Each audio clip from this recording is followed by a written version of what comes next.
नमस्कार दोस्तों, मैं निरंजन आप सभी को हिस्ट्री की जीत की इस प्लेटफॉर्म के ऊपर स्वागत करता हूं। आज के क्लास में मौर्योत्तर काल में हुए कला एवं स्थापत्य के विकास के ऊपर बात करेंगे। पर आप सबसे एक रिक्वेस्ट है दोस्तों, वीडियो को आप लोग इन तक देखना, और जिन्होंने इस चैनल को सब्सक्राइब करके नहीं रखा है, चैनल को सब्सक्राइब करके रख लो ऐसे और महत्वपूर्ण वीडियो प्राप्त करने के लिए। तो चलिए दोस्तों शुरू करते हैं। सबसे पहले हम बात करते हैं स्तूप के विषय में। स्तूप एक प्रकार का समाधि स्थल होता है जो कि बेसिकली उल्टे कटोरे नुमा आकृति में बनाया जाता है। यहाँ पर देखोगे तो अर्धगोलाकार आकृति में उल्टे कटोरे नुमा आकृति में ये बना हुआ है। एक स्तूप में क्या क्या होता है?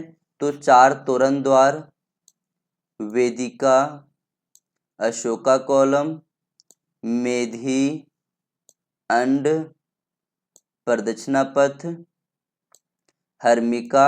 हर्मिका ये जो आपका चौथाल दिखाई दे रहा है ना, इसी को बोलते हैं हर्मिका। इसके अतिरिक्त यष्टि, यष्टि बेसिकली छड़ को कहा जाता है जो इस प्रकार से बना हुआ है, और छत्र कहा जाता है। ये आकृति आप देख पा रहे हो, छोटे छोटे 3 आकृतियां होंगी, ये 3 आकृति को कहा जाता है छत्र। आगे यदि हम बात करें तो स्तूप शब्द का अर्थ होता है टीला या फिर किसी वस्तु का ढेर, और पहली बार स्तूप शब्द की जो उल्लेख है वो किया गया है ऋग्वेद में। अब हम बात करते हैं कुछ महत्वपूर्ण स्तूप के विषय में। तो सबसे पहले हम बात करते हैं भरहुत स्तूप के विषय में। ये मध्य प्रदेश के सतना जिला के भरहुत गांव में स्थित है। इस स्तूप का निर्माण सम्राट अशोक के द्वारा करवाया गया था, और बाद में इसमें परिवर्धन और विस्तार यानी कि पुनः निर्माण करवाया गया था शुंग काल में। स्तूप का निर्माण पक्की ईंटों से की गई है, और जो इसका नींव है वो पत्थर से बनाया गया है। भरहुत स्तूप विशाल रूप में निर्मित किया गया था, लेकिन आज के समय में जाकर के देखोगे वहां पर तो इसके केवल अवशेष बचे हुए हैं।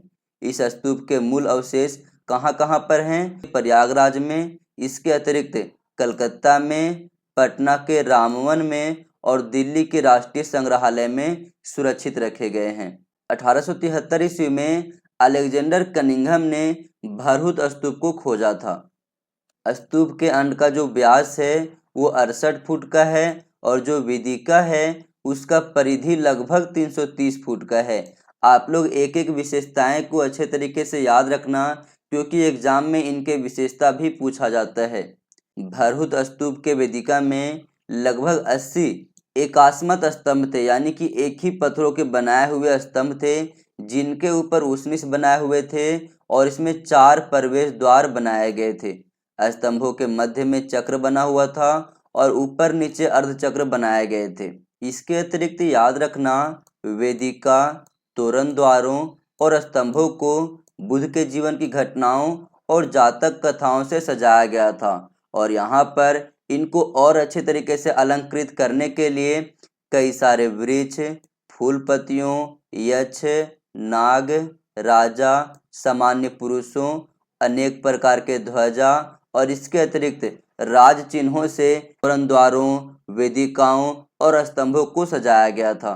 चूंकि शुंग काल तक भी महात्मा बुद्ध की मूर्तियां बनना प्रारंभ नहीं हुआ था, जिसके कारण से महात्मा बुद्ध के प्रतीक चिन्ह जैसे कि पशु, त्रिरत्न, चक्र, पादुका, इन सभी का अंकन ही भरहुत स्तूप में मिलता है।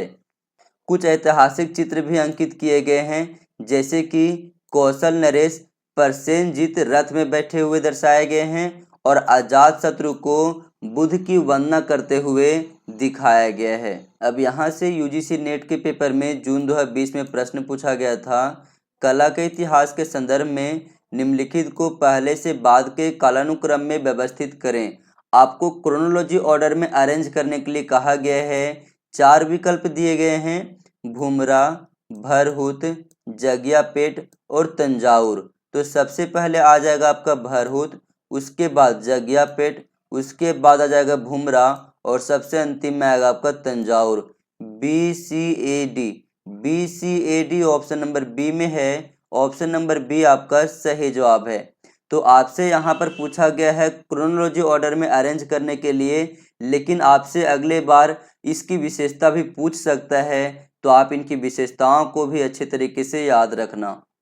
अब हम बात करते हैं बोध गया स्तूप के विषय में। बोध गया स्तूप बिहार में स्थित है और ये बेसिकली अशोक काल में बनाया गया था। इसका अलंकरण भी भरहुत स्तूप के समान है, बस थोड़ा सा इसमें अगर देखा जाए तो उन्नत अवस्था में दिखाया गया है, क्योंकि शुंग काल में इसका पुनः निर्माण किया गया था। इसके अंकन में कमल, राजा रानी, पुरुष, पशु, बोधि वृक्ष, छत्र, त्रिरत्न, कल्प वृक्ष, इन सभी का प्रयोग किया गया है। मानव आकृतियों के अंकन में कुछ अधिक कुशलता भी बोध गया स्तूप में दिखाया गया है। एक स्तंभ पर सालभंजिका और दूसरे स्तंभ पर इंद्र का चित्र भी यहाँ पर देखने को हमें मिला है। रथारूढ़ सूर्य और श्री लक्ष्मी का अंकन भी हमें देखने को मिलता है। छछंद, पद कुशल मानव, वेशंतर, किन्नर आदि जातक ग्रंथों से ली गई कथाओं को भी इसमें उत्कीर्ण किया गया है। अनेक काल्पनिक पशुओं जैसे कि सिंह, अश्व, हाथी, नरमच्छ, वृषभ, बकरे, भेड़, मगरमच्छ, इन सबों का अंकन हमें बोध गया स्तूप में दिखाई देता है। एक स्तंभ पर गजमच्छ पर सवार पुरुष और सिंहमुख मगरमच्छ की मूर्ति भी बनाई हुई दिखी है। अब हम बात करते हैं सांची के स्तूप के विषय में। सांची का स्तूप मध्य प्रदेश के रायसेन में विदिशा के नजदीक एक क्षेत्र में अवस्थित है। इसका खोज कर्नल टेलर के द्वारा किया गया था और यहाँ पर 3 स्तूपों का निर्माण हुआ है। एक विशाल स्तूप है जिसे महास्तूप भी कहा जाता है और इसे बनवाया गया था मौर्य साम्राज्य के शासक अशोक के द्वारा। जबकि इसके अतिरिक्त 2 छोटे छोटे स्तूप हैं, इसका निर्माण शुंग काल में हुआ था।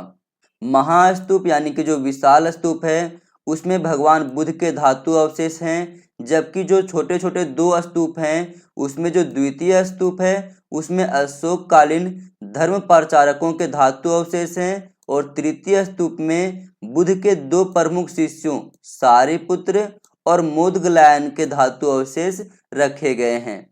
अब हम बात करते हैं सांची का जो प्रथम स्तूप है या फिर हम उसे महास्तूप भी कहते हैं, इनकी विशेषता के विषय में।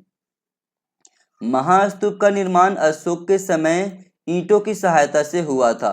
उनके चारों ओर काष्ठ की वेदिका बनी हुई थी, लेकिन शुंग काल में इसे पाषाण यानी कि पत्थरों के पट्टिकाओं से जड़ा गया और वेदिका भी पत्थर से बनाया गया। शुंग काल में स्तूप का व्यास 126 फुट और ऊंचाई 54 फुट कर दिया गया, जिससे इसका आकार पहले से भी दोगुना दिखाई देता है। सातवाहन युग में वेदिका के चारों दिशाओं में 4 तोरण द्वार का निर्माण किया गया और इन 4 तोरण द्वारों में से जो दक्षिणी तोरण द्वार है उसका निर्माण सबसे पहले हुआ था। इस महास्तूप में 3 मेधियां बनाई गई थी, जो कि एक भूमि तल पर, दूसरा मध्य भाग में और तीसरा हर्मिका पर था। इसके अतिरिक्त ये याद रखना, जो सांची का महास्तूप है उसका वेदिका जो है वो सादी और अलंकरण रहित है। इस प्रकार से भरहुत की जो वेदिका है उससे ये काफी ज्यादा अलग है। तोरण द्वारों पर महात्मा बुद्ध के जीवन की घटनाओं और जातक कथाओं के चित्रों को दर्शाया गया है और उन्हें नीचे से ऊपर तक अलंकृत किया गया है। स्तूप के तोरण द्वारों पर विविध प्रकार की आकृतियां उत्कीर्ण है, जैसे कि सिंह, हाथी, धर्मचक्र, यक्ष और त्रिरत्न। आगे यदि हम बात करें तो स्तंभों के निचले भाग में दोनों ओर द्वारपाल यक्षों की मूर्तियां बनाई गई है। इसके अतिरिक्त बुद्ध के जीवन से संबंधित विविध दृश्यों का अंकन भी सांची शिल्प में भरहुत स्तूप की अपेक्षा कहीं अधिक मिलता है। शिल्पी ने उनके अलौकिक कर्मों जैसे कि आकाश गमन, जल संतरण, आकाशीय आश्रम, इसके अतिरिक्त अग्नि में प्रवेश, इन सभी की चित्र वहां पे दिखाया है। ऐतिहासिक दृश्यों में मगध नरेश अजातशत्रु और कौशल नरेश प्रसेनजित का बुद्ध के दर्शन हेतु आना सुयोधन का नगर के बाहर निकलकर बुद्ध का स्वागत करना और अशोक का बोधि वृक्ष के पास जाना, ये सारे आकृतियां हमें इस सांची के महास्तूप में दिखाई देता है। बुद्ध के जीवन की घटनाओं को विविध प्रतीकों के माध्यम से दर्शाया गया है, जैसे कि ज्ञान प्राप्ति के लिए बोधि वृक्ष, प्रथम उपदेश के लिए धर्म चक्र और महापरिनिर्वाण के लिए स्तूप पूजा की आकृति बनाई गई है। इसके अतिरिक्त आसन, त्रिरत्न, पदचिन्ह, इनकी आकृति भी महास्तूप में दर्शाया गया है। कुछ इंपॉर्टेंट फैक्ट अगर देखें तो महास्तूप के वेदिका पर अंकित अनेक लेखों से ये पता चलता है कि इसके निर्माण के लिए श्रेष्ठियों, व्यापारियों और अन्य लोगों ने प्रभुत दान दिया था, यानी कि अत्यधिक मात्रा में दान दिया था। इसके अतिरिक्त ये भी याद रखना कि स्तंभों के ऊपर चौकोर चौकी है, जिन पर पशु में महात्मा बुद्ध के जीवन से संबंधित पशु हैं, जैसे कि हाथी, सिंह, बैल और घोड़ा, इन सभी की आकृति हमें मिलता है। अब हम बात करते हैं सांची के दो छोटे छोटे स्तूपों में जो दूसरा स्तूप है उसके विषय में। सांची के द्वितीय स्तूप का वास्तु भी महास्तूप के समान है, लेकिन इसमें कोई भी तोरण द्वार नहीं है। इसकी वेदिका पर बहुसंख्यक उत्कीर्ण चित्र मिलते हैं और इसमें 3 वेदिकाएं भी हैं, एक भूमि तल पर, दूसरा मध्य में और तीसरा हर्मिका पर। भूमि तल की वेदिका उत्कीर्ण चित्रों से भरपूर है, जबकि महास्तूप के भूमि तल की वेदिका पर कोई भी अलंकरण हमें नहीं मिलता है। आगे यदि हम बात करें तो सांची के द्वितीय स्तूप में वे सभी दृश्य उत्कीर्ण है जो महास्तूप के तोरण द्वारों पर हमें मिलते हैं। इसमें बुद्ध के जीवन से संबंधित 4 दृश्यों, जैसे कि जन्म, संबोधि यानी कि ज्ञान की प्राप्ति, धर्मचक्र परिवर्तन, महापरिनिर्वाण, इन सभी का अंकन मिलता है, जिन्हें 4 प्रतीक चिन्हों कदम, पीपल वृक्ष, चक्र और स्तूप के माध्यम से उत्कीर्ण किया गया है। साथ ही साथ त्रिरत्न, श्रीवत्स, सिंहध्वज और गज स्तंभ की अंकन भी सांची के द्वितीय स्तूप में हमें मिलता है। अब हम बात करते हैं सांची का जो तृतीय स्तूप है उसके विषय में। तृतीय स्तूप में केवल एक ही तोरण द्वार बनाया गया था। इसकी वेदिका पर भी सुंदर सुंदर आकृतियां बनाई गई हैं, जैसे कि मालाधारी यक्ष मूर्तियों के साथ साथ यहाँ पर स्तूप पूजा, बोधि वृक्ष पूजा, चक्र, स्तंभ, गजलक्ष्मी, नाग, अश्व, हाथी, इन सभी की आकृति हमें मिलता है। कुछ इंपॉर्टेंट फैक्ट जिसे आप लोग याद रखना, सांची के तीनों स्तूप सुरक्षित अवस्था में हैं और भारत के बौद्ध स्मारकों में अपना सर्वोपरि स्थान रखते हैं। तत्कालीन समाज की बहुरंगी झांकी हमें सांची के स्तूप में दिखाई देता है। प्राचीन भारतीय वेशभूषा के ज्ञान के लिए भी सांची की कलाकृतियां बड़ी उपयोगी मानी जाती है। इसके अतिरिक्त सांची के स्तूप पर की गई नक्काशी भारतीय मूर्तिकार की नवीनतम और महानतम कलाकृतियों को भी दर्शाता है। अब हम बात करते हैं अमरावती स्तूप के विषय में। अमरावती स्तूप आंध्र प्रदेश के गुंटूर जिला में अवस्थित है और ये भी याद रखना कि अमरावती का प्राचीनतम नाम धान्यकटक है। सातवाहन काल में इस स्तूप का निर्माण किया गया था और बाद में इसका जीर्णोद्धार पुल्लुमावी के द्वारा किया गया था। स्तूप के चारों ओर पाषाण की वेदिका बनाई गई है। पहली बार 1797 ईस्वी में कर्नल मैकेंजी ने इस स्तूप को खोजा था, जिसके बाद 1840 ईस्वी में एलियट के द्वारा स्तूप के एक भाग की खुदाई करवाई गई, जिसमें कई सारे मूर्तियां प्राप्त हुई थी। आगे यदि हम बात करें तो प्रत्येक तोरण द्वार के पीछे स्तूप के आधार से निकलता हुआ एक चबूतरा बना हुआ था, जिसे आयक कहा गया है और इन आयकों का उद्देश्य स्तंभों को आधार प्रदान करना था। इसके अतिरिक्त ये याद रखना कि द्वार की वेदिका पर 4 सिंहों की मूर्तियां बनाई गई है। अब हम बात करते हैं अमरावती स्तूप के क्रमागत विकास के विषय में।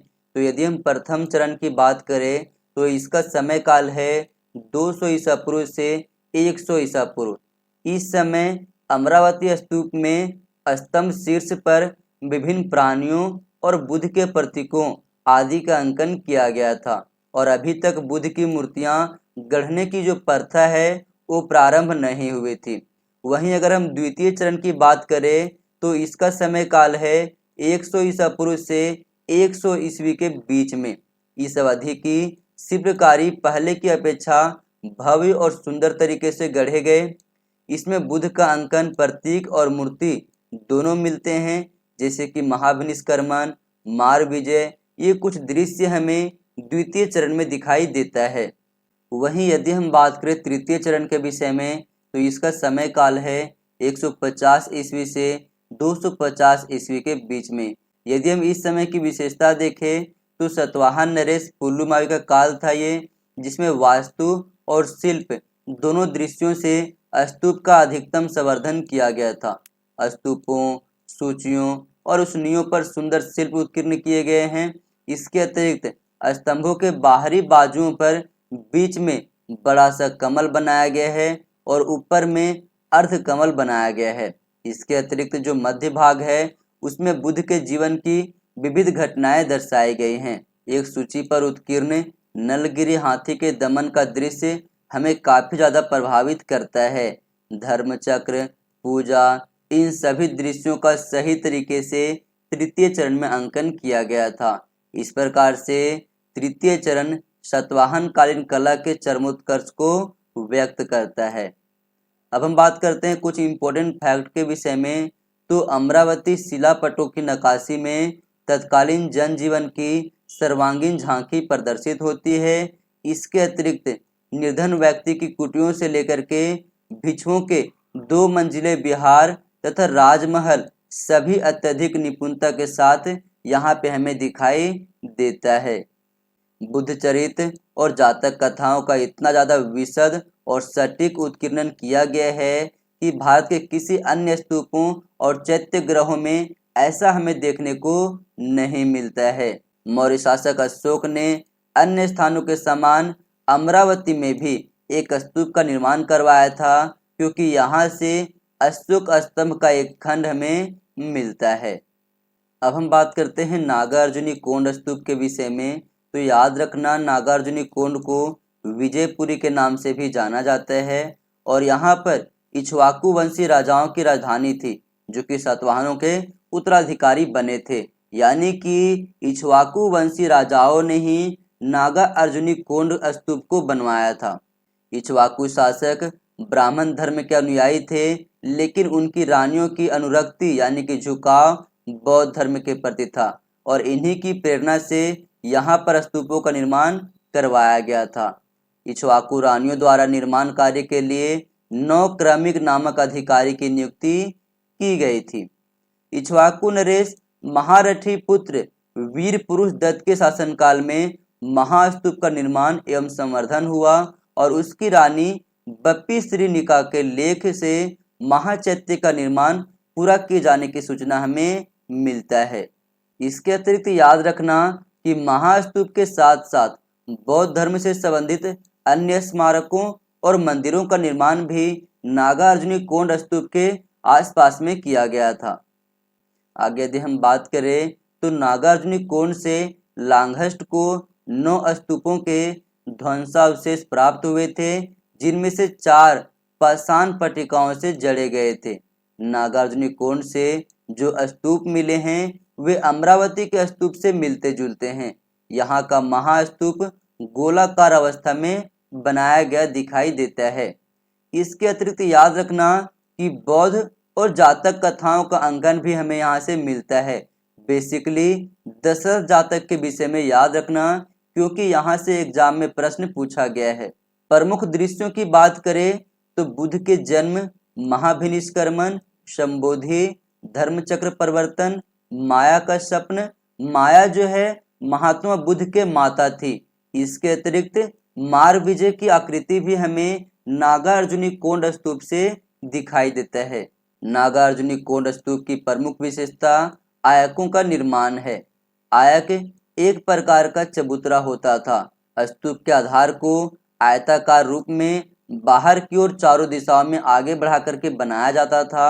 नागार्जुनी कोंड के आयकों पर अमरावती स्तूप की ही भांति अलंकृत शिलापट लगाए गए थे।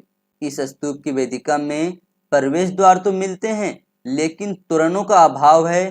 तोरण हमें यहाँ पर दिखाई नहीं देता है। नागार्जुनी कुंड की खुदाई में महास्तूप के अतिरिक्त कई लघु स्तूप, मंदिर, मूर्तियों और राजप्रसाद के ध्वंसावशेष मिले हैं। अब यहाँ से यूजीसी नेट के पेपर में दिसंबर 2012 में प्रश्न पूछा गया था।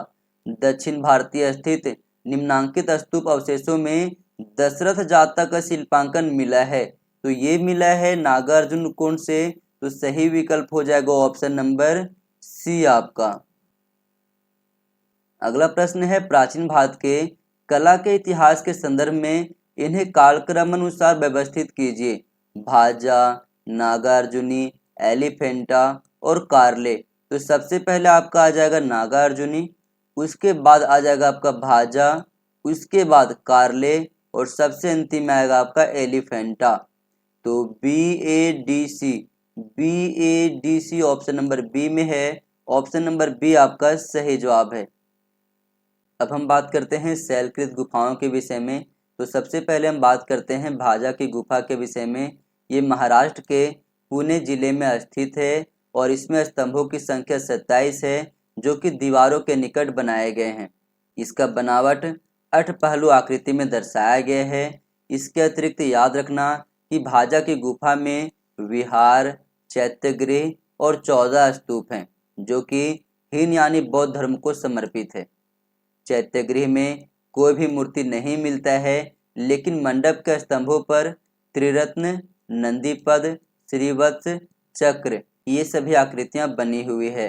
भाजा चैत्यगृह के पूर्वी प्रवेश द्वार के दोनों ओर मंधाता की उत्तर पूर्व विजय का उत्कीर्णन भी दिखाई देता है।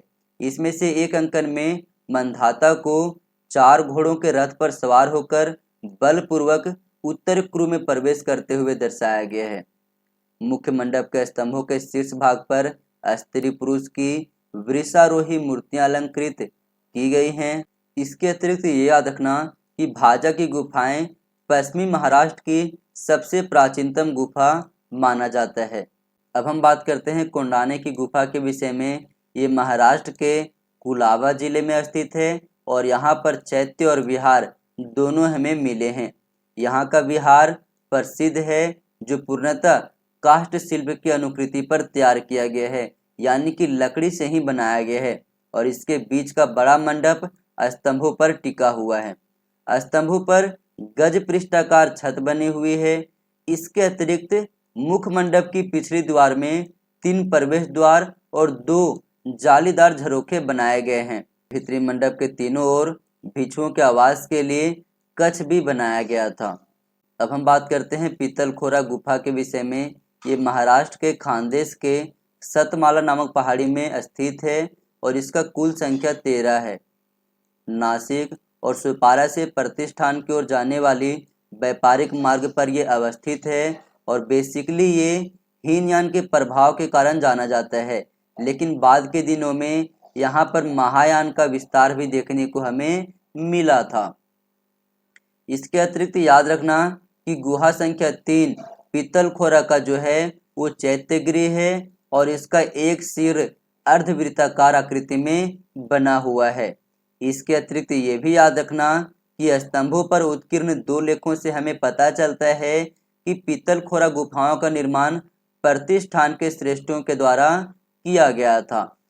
चैत्यगृह में बने स्तूप के भीतर धातु अवशेषों से युक्त मंजूषाएं रखी गई हैं और इसमें एक सोपान भी है जिसमें 11 सीढ़ियां बनाई गई है। चौथी गुफा जो कि एक विहार है, इसका मुख्य मंडप मूर्तियों से अलंकृत है और इनके ऊपर कृति मुख बनाए गए थे। मंडप में 7 गर्भशालाएं और भीतर में मुख्यशाला बनाया गया है। द्वार स्तंभ भी बहुविध कलाकृतियों से अलंकृत है और मुख्य प्रवेश द्वार की ऊंची कुर्सी पर गजारोहियों की पंक्तियां खुदवाई गई थी।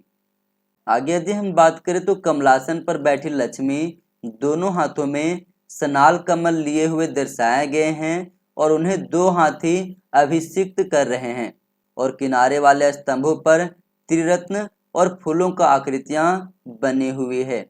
5 से 9 तक की जो गुफा है वो विहार है और 13वीं गुफा चैत्यगृह है, जबकि 9वीं गुफा सबसे बड़ी है। इसे भी आप लोग याद रखना। पीतलखोरा के चैत्य और विहारों पर हीनयान मत का प्रभाव स्पष्ट रूप से दिखाई देता है। अब हम बात करते हैं अजंता की गुफा के विषय में। अजंता की गुफाएं महाराष्ट्र के औरंगाबाद में बाघोरा नदी के किनारे अवस्थित है। 1819 में मद्रास रेजिमेंट के एक सैनिक जिसका नाम था विलियम एरिक्सन, इन्हीं के द्वारा इसे खोजा गया था। यहाँ पर जो भी गुफा है उसका निर्माण बौद्ध धर्म के हीनयान संप्रदाय के बौद्ध भिक्षुओं के द्वारा करवाया गया था। ये रॉक कट बौद्ध गुफा स्मारकों का एक समूह है, इसे भी आप लोग याद रखना। अजंता की गुफा में चैत्य यानी कि मंदिर और विहार यानी कि मठ दोनों ही प्रमुख हैं। यहाँ की गुफाएं बौद्ध धर्म द्वारा प्रेरित और उनकी करुणामय भावनाओं से भरी हुई है।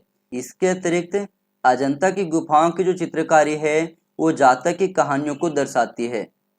आगे यदि हम बात करें तो अजंता के सभी चित्र धर्मनिरपेक्ष संदेश देते हैं। यहाँ पे कुल 30 गुफाएं हैं, लेकिन उनमें से 29 गुफाएं पूर्ण निर्मित हैं, जबकि एक गुफा अर्धनिर्मित होने के कारण बहुत ज़्यादा प्रभाव में नहीं आया है। याद रखना कि जो 29 निर्मित गुफाएं हैं उनमें से केवल 7 गुफा संख्या 1, 2, 9, 10, 16, 17 और 19 इनके चित्र बचे हुए हैं। बाकी सभी गुफाओं के चित्र अब लुप्त हो चुके हैं। गुफा संख्या 9, 10, 19 और 26 ये 4 जो गुफाएं हैं वो चैत्य हैं, बाकी सब जो हैं वो विहार है। इसमें से गुफा संख्या 16, 17 और 19 का निर्माण गुप्त काल में हुआ था, जबकि गुफा संख्या 9 और 10 सबसे पुरानी ईसा पूर्व प्रथम शताब्दी के माने जाते हैं, और जो गुफा संख्या 1 और 2 है वो पुलकेशिन द्वितीय के समय का माना जाता है। आगे यदि हम बात करें तो गुफा संख्या 1 में पद्मपाणि अवलोकितेश्वर के चित्र बना हुआ है और इसे यूनेस्को के द्वारा 1983 में वर्ल्ड हेरिटेज साइट घोषित किया गया था। अब यहाँ से दिसंबर 2019 में यूजीसी नेट के पेपर में प्रश्न पूछा गया था। नीचे 2 वक्तव्य दिए गए हैं, एक को कथन ए और दूसरे को कारण आर कहा गया है।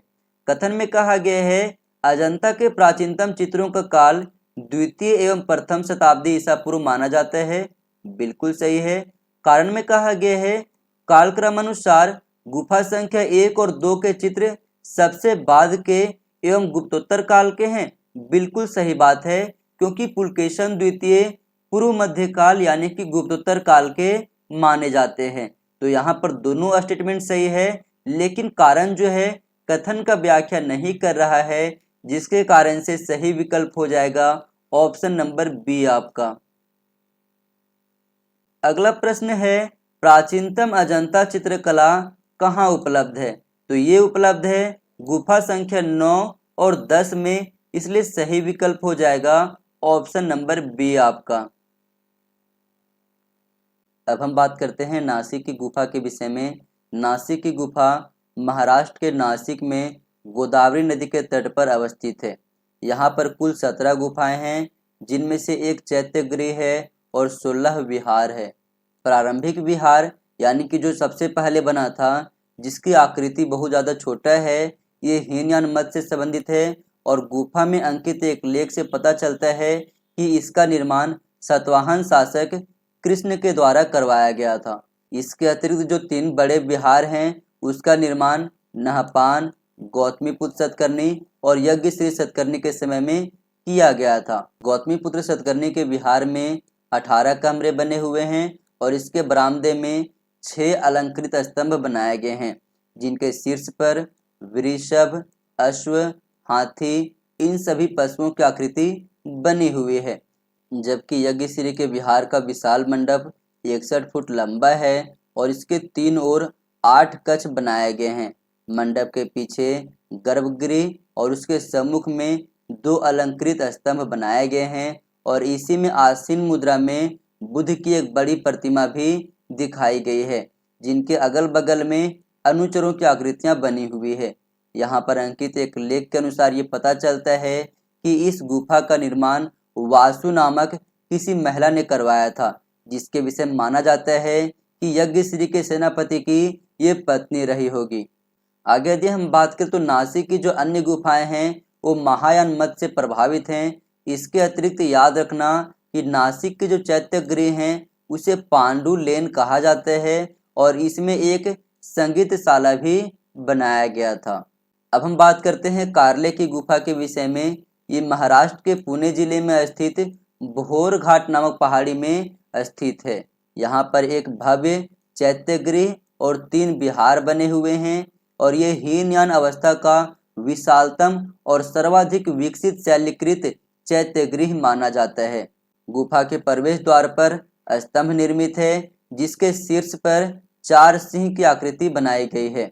इसमें 3 प्रवेश द्वार बने हुए हैं और सामने से देखने पर 2 मंजिला ये प्रतीत होता है। आगे यदि हम बात करें तो कार्ले गुफा में एक लेख खुदा हुआ है जिसके अनुसार से वैजयंती के भूतपाल नामक एक श्रेष्ठी ने संपूर्ण जम्बू द्वीप में उत्कृष्ट इस शैल गृह को निर्मित करवाया था।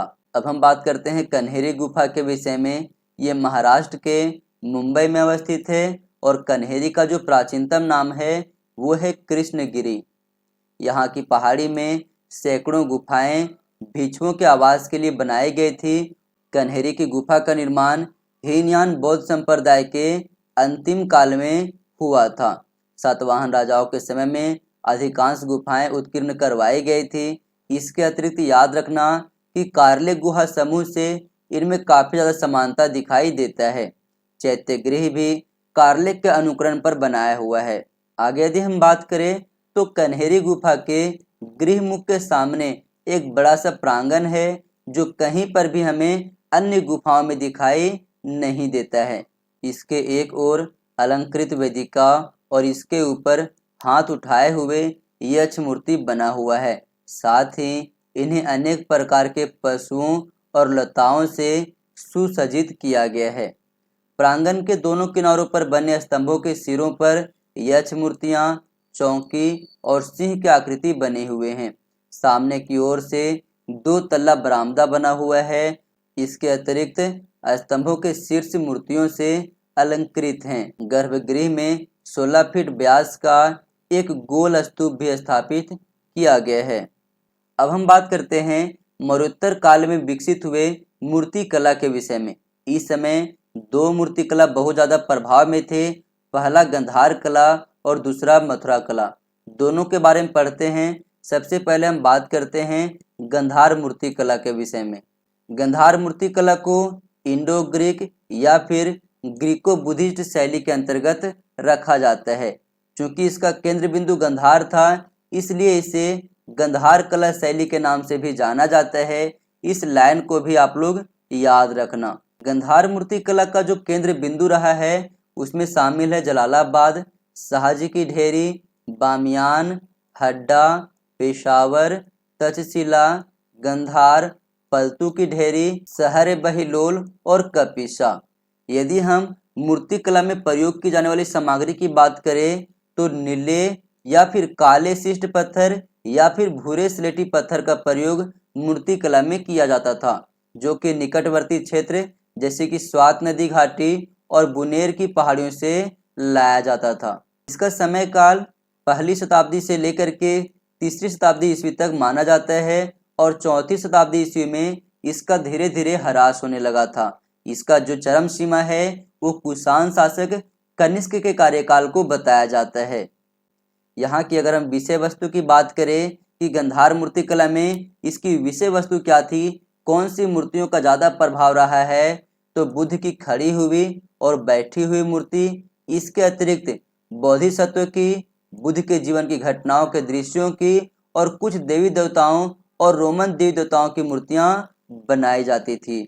अब हम बात करते हैं गंधार मूर्ति कला के विशेषता के विषय में। तो कला विन्यास की दृष्टि से देखें तो बुद्ध को संघाटी पहने हुए दिखाया गया है। साथ ही लहरदार घुंघराले बाल जो कि पीछे की ओर बंधे हुए हैं। इसके अतिरिक्त हल्की मूछें, तपस्यारत अंकन में स्थितियों का यथार्थ अंकन दर्शाया गया है। साथ ही दाहिना हाथ अभय मुद्रा में, पैरों में जूते, साधा आभा मंडल, पारदर्शक वस्त्र बनाए गए हैं। इसके अतिरिक्त बुद्ध को खड़े हुए या फिर पद्मासन मुद्रा में भी गंधार मूर्ति कला में देखा जाता है। भाव चित्र की अपेक्षा शारीरिक सौंदर्य पर अत्यधिक ध्यान दिया गया है। इसके अतिरिक्त बुद्ध की माता को स्वप्न, बुद्ध का गृह त्याग, यशोधरा से विवाह, उपवास, ज्ञान प्राप्ति, चेतवन दान, इन सभी घटनाओं को सूक्ष्मता के साथ गंधार मूर्ति कला में दर्शाया गया है। गंधार मूर्ति कला में भौतिकता का पुट स्पष्ट रूप से दिखाई देता है।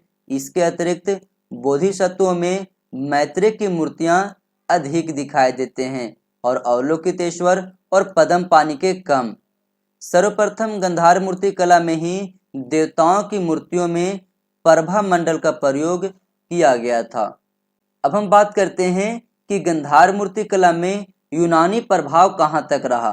तो गंधार मूर्ति कला में यथार्थवादिता को प्रमुख माना गया है, इसलिए महात्मा बुद्ध को एक राजकुमार के भांति दिखाया गया है।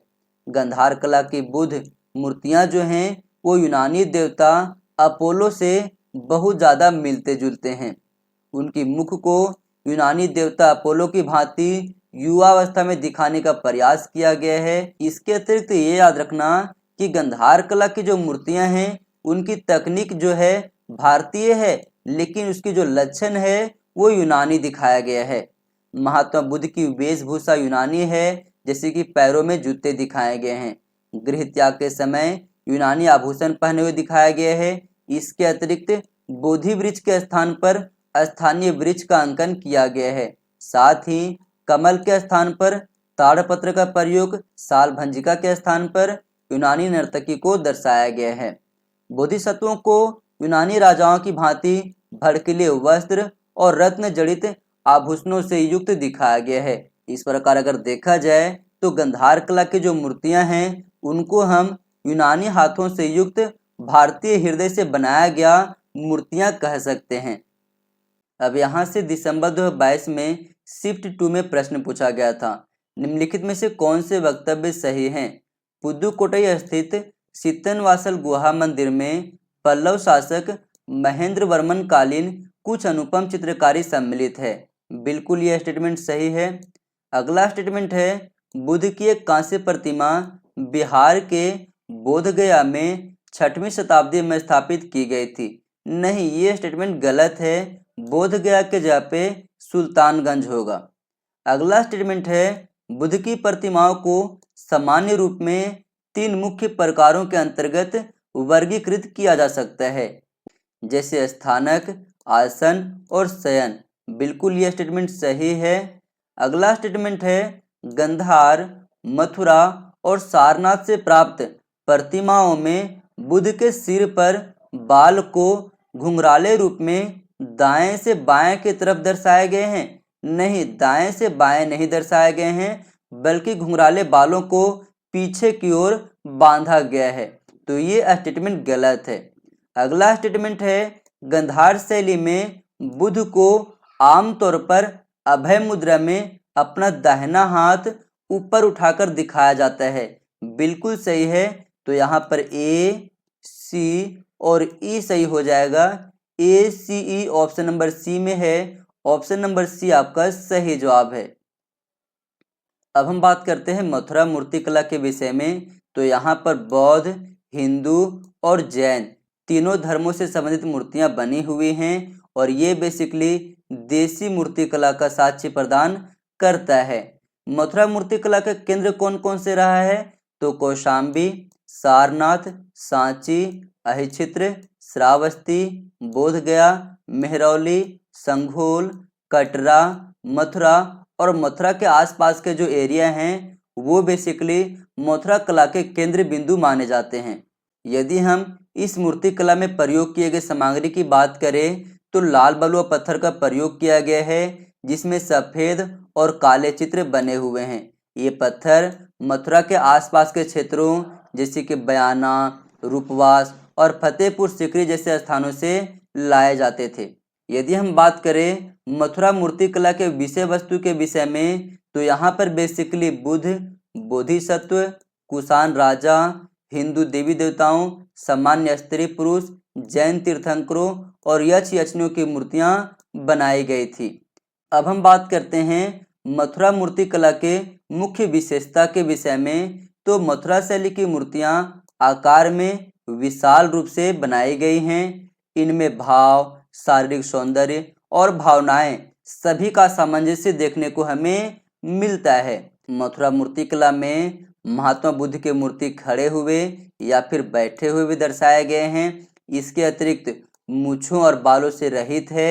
साथ ही दाहिना हाथ अभय मुद्रा में और बाएं कंधे पर पारदर्शी संघाटी से युक्त शाल पहने हुए दर्शाया गया है। इसके अतिरिक्त हथेली और तलुओं पर धर्मचक्र और त्रिरत्न के चिन्ह भी दर्शाए गए हैं। आगे यदि हम बात करें तो वेदिका स्तंभों पर बुद्ध के पुनर्जन्मों की कथाएं और उनके जीवन की घटनाओं का अंकन हमें मिलता है। इस शैली की मूर्तियां मानवकृत केंद्रित हैं, ये भी आप लोग याद रखना। परखम की यक्ष मूर्ति भारी भरकम और विशाल आकृति में बनाए हुए दर्शाए गए हैं। आगे यदि हम बात करें तो कुषाण कालीन 3 बोधिसत्वों की मूर्तियां मथुरा कला में बहुत ज़्यादा प्रसिद्ध है और ये हमें सारनाथ, कौशाम्बी और श्रावस्ती से प्राप्त होता है। स्त्री मूर्तियां सुडौल और शारीरिक अंगों से युक्त बनाई गई हैं। इसके अतिरिक्त कनिष्क की एक सर्वविहीन मूर्ति भी हमें मथुरा मूर्ति कला से प्राप्त होता है, जिसमें घुटने तक कोट, पैरों में जूता और दाहिना हाथ गदा पर और बायां हाथ तलवार की मुठ पर दिखाया गया है। आगे यदि हम बात करें तो जैन तीर्थंकरों की कई सारे मूर्तियां हमें इस मूर्ति कला से दिखाई देती है, जिनमें से अधिकांश मूर्तियां महावीर स्वामी के बनाए गए हैं। ये मूर्तियां खड़ी और बैठी हुई दर्शाई गई है और इनके वक्ष स्थल पर श्री वत्स का चिन्ह अंकित किया गया है। इसके अलावा अन्य देवी देवताओं की मूर्तियां भी हमें यहाँ पर प्राप्त होता है। इस शैली की मूर्तियों का निर्माण स्वतंत्र रूप से प्रारंभ हुआ था, लेकिन बाद के दिनों में गंधार शैली का प्रभाव हमें बहुत ज़्यादा मथुरा कला पर भी दिखाई देता है। तो दोस्तों, वीडियो को आज हम लोग यहीं पर समाप्त करते हैं। मिलेंगे फिर हम लोग अगली क्लास में। पर आप सबसे एक रिक्वेस्ट है, वीडियो कैसे लगी कमेंट सेक्शन में ज़रूर बताना। और हाँ दोस्तों, जिन्होंने इस चैनल को सब्सक्राइब करके नहीं रखा है, चैनल को सब्सक्राइब करके रख लो ऐसे और महत्वपूर्ण वीडियो प्राप्त करने के लिए।